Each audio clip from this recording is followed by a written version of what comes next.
Il arrive un moment où les rôles s'inversent, où on cesse de voir ses parents comme des figures solides.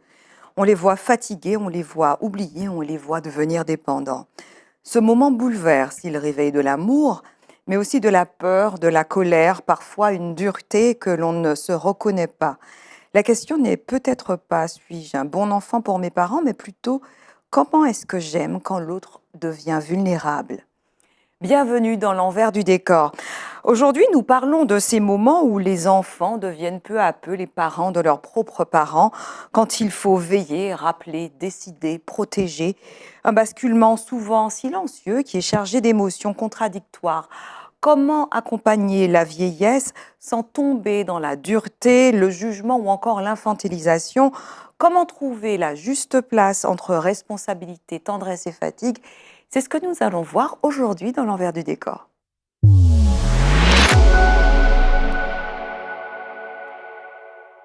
Alors, qu'est-ce qu'on vit vraiment quand les rôles s'inversent? Qu'est-ce qui se passe à l'intérieur de nous? Il y a plusieurs choses. La première chose, c'est le choc de la vieillesse et la perte de l'autonomie.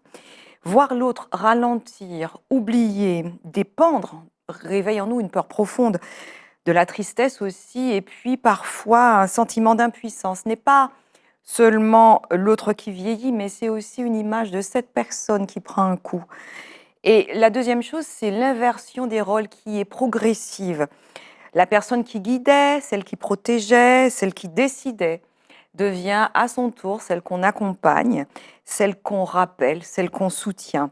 Et ce basculement se fait souvent sans préparation préalable, en fait, et crée véritablement une désorientation affective. Et c'est très, très difficile de se rendre compte, parce que c'est brusque, hein.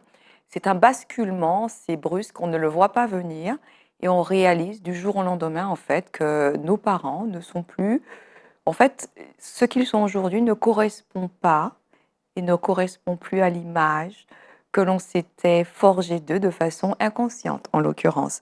Et puis, il y a aussi cette ambivalence émotionnelle et la confusion des places. Alors, c'est-à-dire qu'il y a des émotions contradictoires qui coexistent. L'amour et l'agacement, la culpabilité et la lassitude, par exemple, qui coexistent. Et surtout aussi, on constate une impatience par rapport à la lenteur, par rapport à la répétition qui peut s'installer.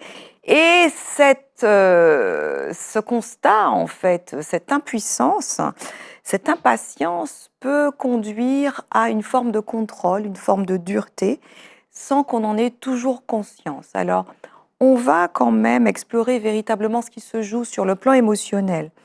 Sur le plan émotionnel, ce qui se joue, c'est une sorte de confrontation face à la finitude d'un être humain et à la perte.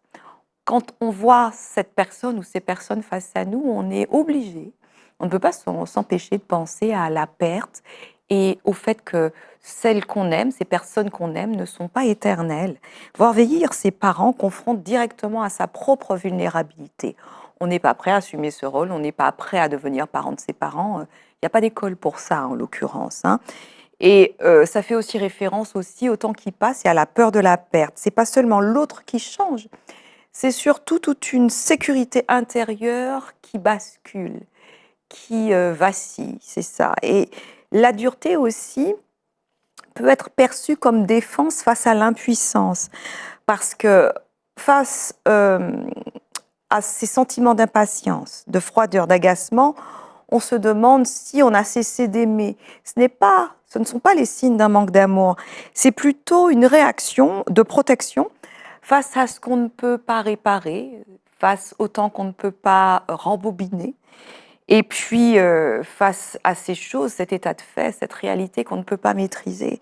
Et quand l'impuissance est trop grande, parfois la dureté prend la place sur l'amour. La dureté devient un rempart. Et le troisième point, c'est que cet état de fait, de voir vieillir ses parents et devenir les parents de nos parents, devenir celui ou celle qui prend soin d'eux, ça réactive un héritage relationnel.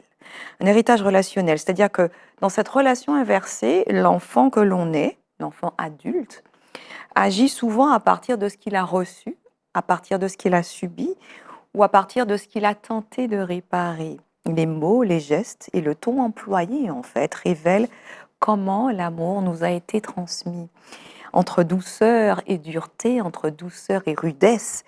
Et quand on voit comment, justement, ce qu'on a reçu continue à se rejouer quand l'autre devient dépendant.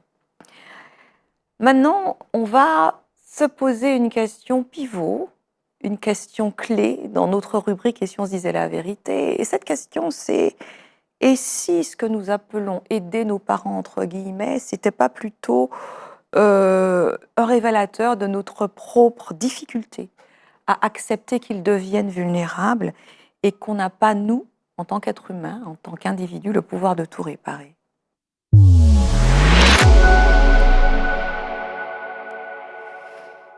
Alors pour traverser ce basculement, il y a 3 pistes de compréhension qui sont essentielles à envisager.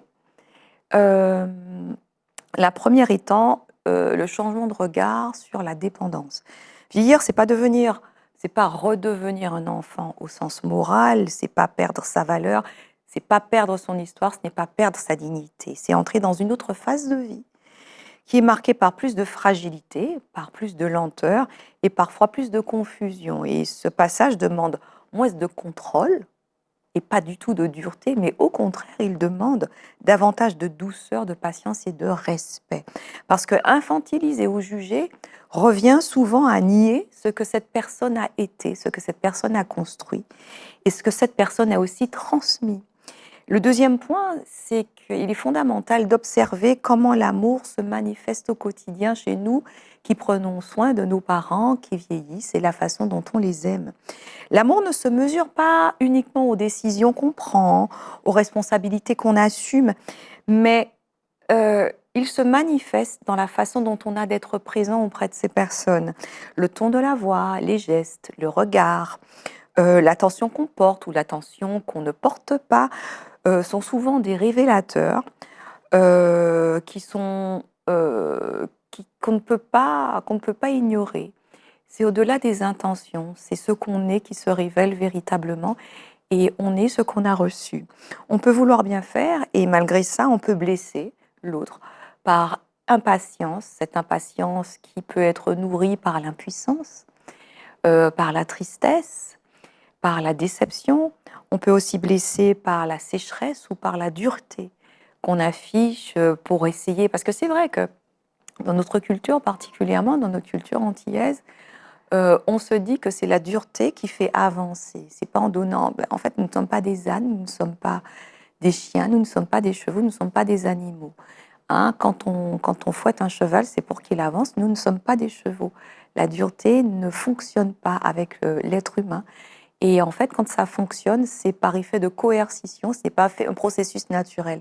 Le cerveau, lui, grandit quand il est évolue chez l'être humain de sa naissance jusqu'à sa mort uniquement grâce à l'amour. Et il y a aussi ce fait d'observer ces micro-attitudes chez nous qui nous permettra de comprendre comment l'amour circule en nous et aussi comment on a reçu l'amour quand l'autre devient dépendant et comment on lui redonne cet amour ou comment on lui redonne cette dureté, comment est-ce qu'on lui redonne cette impatience. C'est profond hein, ce qu'on vit, surtout face à quelqu'un de dépendant, c'est notre être intérieur, c'est ce qu'on est vraiment et ce qu'on a reçu qui ressurgissent sans qu'on s'en rende compte, de façon inconsciente. Et la troisième chose, c'est qu'il faut relier la transmission et le retour. C'est exactement ce que je viens de dire. Ce que nous vivons avec nos parents qui vieillissent, ça ne vient pas de nulle part.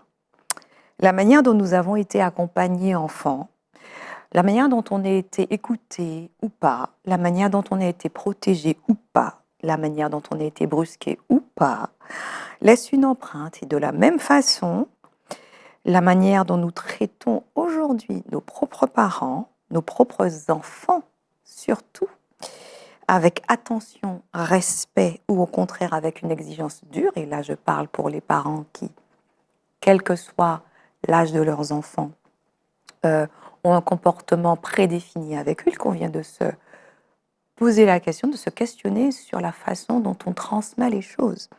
Parce que cette façon dont on transmet les choses annonce ce qu'on va recevoir plus tard. On sera traité comme on a traité. Et il ne s'agit pas de culpabilité, je ne veux pas faire culpabiliser qui que ce soit, mais il s'agit de prendre conscience de ce que la relation, c'est un fil qui se tisse dans le temps et dans les deux sens, à travers le temps, dans les deux sens. La relation n'est pas quelque chose qui se tisse à sens unique, ce n'est pas une relation de hiérarchie. C'est vraiment du donnant-donnant. Ce que je te donne aujourd'hui, je le recevrai demain. Donc nous avons véritablement intérêt à faire attention à ce que nous donnons, que ce soit à nos enfants, à nos amis, à nos parents, voilà, et à tous ceux qui nous entourent, hein, à nos collègues également. C'est une loi universelle en l'occurrence. Voir ses parents vieillir, c'est en fait se rendre compte que la vie ne fait qu'une boucle.